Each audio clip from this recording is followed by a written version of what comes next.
Brad and Mark's RC Garage with another unboxing and sort of set up with the receiver and stuff. So this is the Immersion RC Vortex 180 race quad. Just picked this up from NextFPV. Yeah, so we'll link them for you to have a look at in the description. Pretty cool online store. What's this got any details on the box? Yeah, so what do we got? So suitable battery, can run a 3 and a 4S. Prop size, 4-inch dual blade, but you obviously can run the tri-blades, whatever you want. It's already ready to go. All I have to do is add this serial receiver, and yeah, 40 channel video transmitter, ESC 16 amp. It does have a switchable VTX as well, so you can do that between 1 and 600 milliwatts. So pretty awesome, really. Oh yeah. And what else have we got here? So what's included in the box? We've got the quad, some props, and the extra cables and stuff for different receivers. Alright. So without a further ado, let's get into it. Oh yes. I'm waiting to see this. Brad's got the Vortex, is it the 150? 150, yeah. And that thing is an insane killer. Right, so we've got 2 sets of props. One with the prop nuts in the bag. Yeah. Get a couple of bands there for discharge and charge to wrap around your battery, so you can tell. Just to show that you can put them around your battery and show what's charged and what's not. Saves you chucking LiPo testers on it. You've got a couple of extra receiver plugs. I think one's S-bus and one for the, I think it's the Tyrannus. I'm not too sure, because obviously we're going to be using the DX6. Yes. We love our Spectrum. We do. So that's everything in the box. Da da da. Look at that. It's a beauty. It's a beauty. And these are, what were they called? Custom X Nova motors. And what I've actually heard about them, they've been hand wound. Oh. So obviously the video can't describe how good these magnets feel, but yes. Wow. Just have a twisty, and holy Jesus. It's going to rip. Oh yes. And now the first thing you should always do when you get any of these quads is your antenna. That should go on first, because you don't want to power it up with that out on, with that not on there, because you can fry your VTX. So that is on there. Alright. So what we're going to do now, we're going to put that into that. So all we've got to do is take off 4 screws here, 4 screws here, and the whole top plate comes off. So that's what we'll do.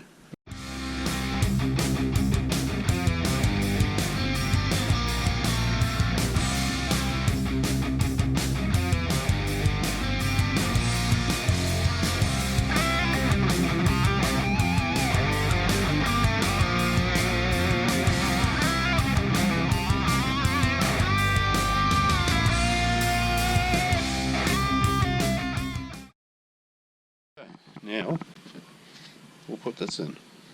So it's a 4648 DSMX FPV racing serial receiver. I'm sure it has a manual in there.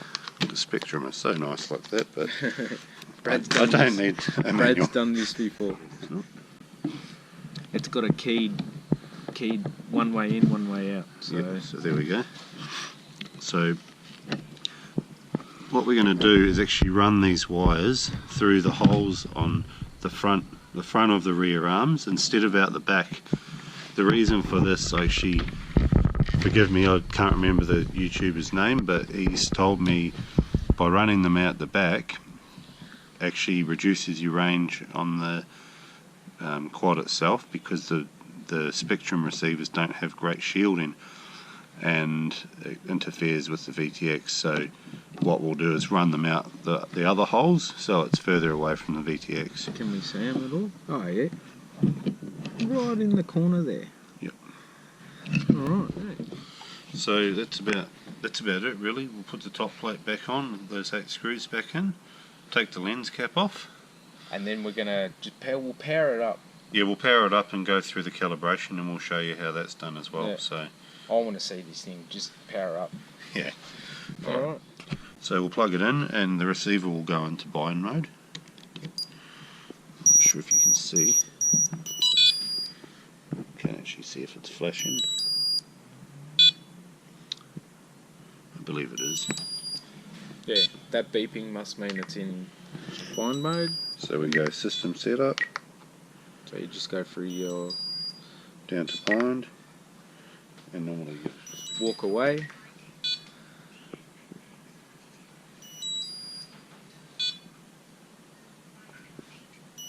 Bind complete. Brad's got the DX6 that loves talking to you. right.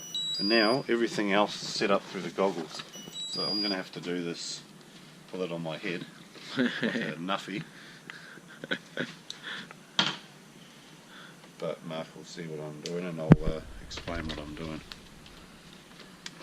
Now So we I'm just can going to search for the channel. we can It's pull- already got it. faces and DAC him and Right, so it's telling me to center all controls. so Now move roll control left and hold. that's your Aileron. Move Aileron. opposite direction and hold. Move your control left and hold. Move to opposite direction and hold. Move throttle control down and hold. Move opposite direction and hold. Return to neutral. Move pitch control down. Move opposite direction. Left stick back and hold. Oh, sorry. Left stick back and left and hold. Turn to neutral. Level quad, move right stick back and hold. Return to neutral. All done. so that's what the calibration is. Now we'll get some nice music playing in a second.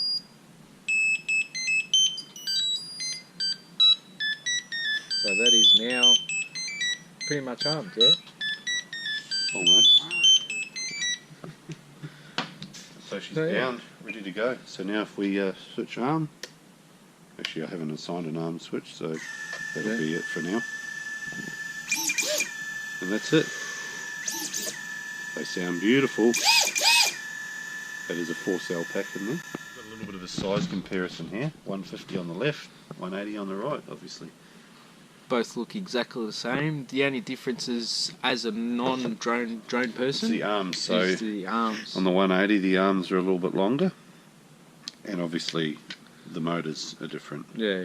So maybe I should get a set of these motors for the 150 because they run the same ESCs. So I think I probably should do that. Oh yes. And then we'll see full flight. I think we've GPS'd it, but the GPS was of the playing up that 150 day, was yeah. playing up. We reckon it's over 120 k's an hour. For sure. And yeah, But anyway, thanks for watching, and once again, thanks NextFPV for yes. selling me such an awesome drone. Check them out.